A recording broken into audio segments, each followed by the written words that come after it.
Hello दोस्तों, स्वागत है आपका आपके अपने यूट्यूब चैनल स्टडी विथ एजे में। इसमें आज की वीडियो में मैं आपके लिए लेकर के आया हूँ आपकी एट ग्रेड अभ्यास पुस्तिका, जो आपकी भाषा भारती की है, कक्षा छठवीं के लिए, या मतलब हिंदी के लिए है। तो आज हम इस वीडियो में हम पाठ 8 देखेंगे, संगीत शिरोमणि स्वामी हरिदास। इसके बारे में जानेंगे, इसके प्रश्नोत्तरों को हम इसमें हल करेंगे, लिखेंगे कि कैसे आपके इसके प्रश्न लिखना है, ये आज इस वीडियो में हम देखेंगे। यहाँ पर बच्चों दिया है पूर्व तैयारी के लिए जो निर्देश दिए हैं कि बच्चों से अकबर, तानसेन आदि की चर्चा करते हुए पाठ को जोड़ें। तो आपका जो पाठ 8 है, इसको पढ़ना है अच्छे से, और यहाँ पर जो महत्वपूर्ण बिंदुएं दिए हैं इनको भी पढ़ना है। ये भी आपके बहुत काम की चीज़ें यहाँ पर दी हुई हैं, तो इनको आपको अच्छे से पढ़ना है। और आगे हम देखेंगे अब बहुविकल्पीय प्रश्न। तो इसमें प्रश्न नंबर 1 है, जैसे संगीत में कितनी कलाएँ होती हैं, ऐसा पूछा है। तो याद रखना सी नंबर इसमें आपका सही आंसर होगा, 16 कलाएँ। तो यहाँ आपको 16 लिखना है ऐसे। इसके बाद अगला प्रश्न है दोस्तों, प्रश्न नंबर दूसरा, तानसेन के गुरु का नाम क्या था। तो याद रखिएगा, हरिदास उनके गुरु का नाम था। तो हम यहाँ हरिदास लिख देंगे, बी नंबर आपका इसमें सही आंसर है। इसके बाद प्रश्न नंबर तीसरा है, मेघ मल्हार किसे कहते हैं। तो इसके उत्तर में लिखना, मेघ मल्हार एक राग है जो बादलों को आमंत्रित करता है ना। किसको आमंत्रित करता है मेघ मल्हार राग? बादलों को आमंत्रित करता है। इसके बाद प्रश्न नंबर चौथा दिया है दोस्तों, चौथे प्रश्न में है, पाठ के आधार पर बताइए कि तानसेन के गुरु बहन कौन थी। तो उत्तर में लिखना, पाठ के आधार पर तानसेन की गुरु बहन रूपा है ना। क्या नाम था? रूपा। तो याद लिखना इसमें रूपा थी। अगला प्रश्न है प्रश्न नंबर पाँचवा, स्वामी हरिदास का संगीत सुनने के लिए अकबर ने क्या उपाय किया। तो उत्तर में लिखना, उन्होंने तानसेन को गलत गाने के लिए कहा। यहाँ पर तानसेन है ना, तो उन्होंने तानसेन को गलत गाने के लिए कहा ताकि हरिदास सही गा सके। मतलब जो हरिदास जो थे तानसेन के गुरु थे, तो तानसेन जब गलत गाता था तो हरिदास जी उसको सही करने के लिए खुद गाते थे, है ना। तो इस प्रकार से किसने क्या किया, तो अकबर ने ये उपाय सोचा था। तो ऐसे आपको अपनी वर्कबुक में लिखना है प्रश्न नंबर 5 का उत्तर।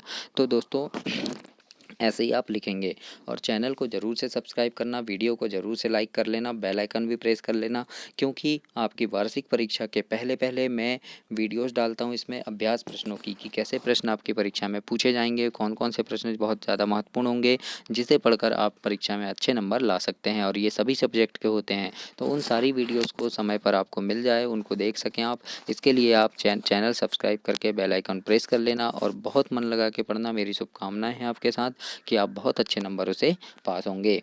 आगे देखते हैं, प्रश्न नंबर 6वां है दोस्तों, इसमें स्वामी हरिदास ने समाज शब्द का प्रयोग किस अर्थ में किया है।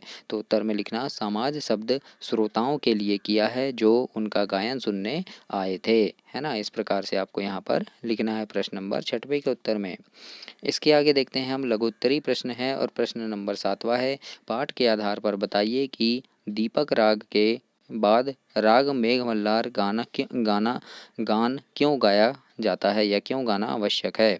तो इसके उत्तर में लिखना, क्योंकि दीपक राग शरीर में गर्मी उत्पन्न करता है और मेघ मल्हार राग प्राणों की रक्षा करता है। इस प्रकार से आप यहाँ पर उत्तर में लिखेंगे प्रश्न नंबर 7वें में दोस्तों। इसके बाद आगे देखते हैं, प्रश्न नंबर 8वां है, स्वामी हरिदास ने अकबर को कैसे पहचान लिया। तो इसके उत्तर में लिखिएगा, हरिदास ने अकबर को आंखों का इशारा करते हुए देख लिया था। इस प्रकार से आपको अपनी वर्कबुक में लिखना है। प्रश्न नंबर 9वां है इसमें, कि तानसेन ने अपने गुरु को अंतर्यामी क्यों कहा। तो इसके उत्तर में लिखिएगा, क्योंकि उनके गुरु तानसेन के मन की सभी बातें जान लेते थे, इसलिए ऐसा कहा था। तो ऐसा प्रश्न नंबर 9वें में आपको लिखना है दोस्तों। इसके बाद आगे देखते हैं, प्रश्न नंबर 10वां है कि स्वामी हरिदास और तानसेन के गायन में मुख्य अंतर क्या है। तो इसके उत्तर में लिखिएगा, तानसेन अकबर को खुश करने के लिए गाते थे, हरिदास श्री कृष्ण को खुश करने के लिए गाते थे, है ना। तो ये था, क्या है, उनके अंतर था। तो ऐसे अंतर आप यहाँ पर लिख दीजिएगा। तो ऐसा आपको वर्कबुक में अपनी लिखना है। दीर्घ उत्तरी प्रश्न में प्रश्न नंबर 11 है, जिसमें लिखा है, पाठ के आधार पर तानसेन का परिचय अपने शब्दों में दीजिए। तो इसके उत्तर में लिखिएगा कि तानसेन संगीत के महान ज्ञाता थे, उन्होंने सम्राट के नवरत्नों में भी लक्ष्य बनाया। संगीत सम्राट तानसेन की नगरी ग्वालियर के लिए कहावत प्रसिद्ध है कि यहाँ बच्चे रोते हैं तो सुर में, और पत्थर लुढ़कते हैं तो ताल में। ऐसी वहाँ कहावत चलती है। तो इस प्रकार से आपको ऐसे वर्कबुक में लिखना है। तो ऐसा आप प्रश्न नंबर 11 का उत्तर में लिखेंगे। आगे प्रश्न नंबर 12वां है कि तानसेन पर प्राणों का संकट क्यों आ गया था। तो इसके उत्तर में लिखना, यदि रूपा तानसेन की मदद नहीं करती तो तानसेन को राजहट के चलते दीपक राग गाना पड़ता और उस राग की सिद्धि पर तानसेन के शरीर में अग्नि जल उठती और उसके प्राणों पर संकट आ पड़ता। तो इस प्रकार से आपको अपनी वर्कबुक में ऐसे लिखना है। तो इस प्रकार से आप कंप्लीट करेंगे इसे और आगे की वीडियो में हम पाठ 9 देखेंगे, पद और दोहे। तब तक के लिए नमस्कार दोस्तों। चैनल को सब्सक्राइब करना, वीडियो को लाइक करना और अपने दोस्तों तक भी इसे शेयर ज़रूर करना। धन्यवाद।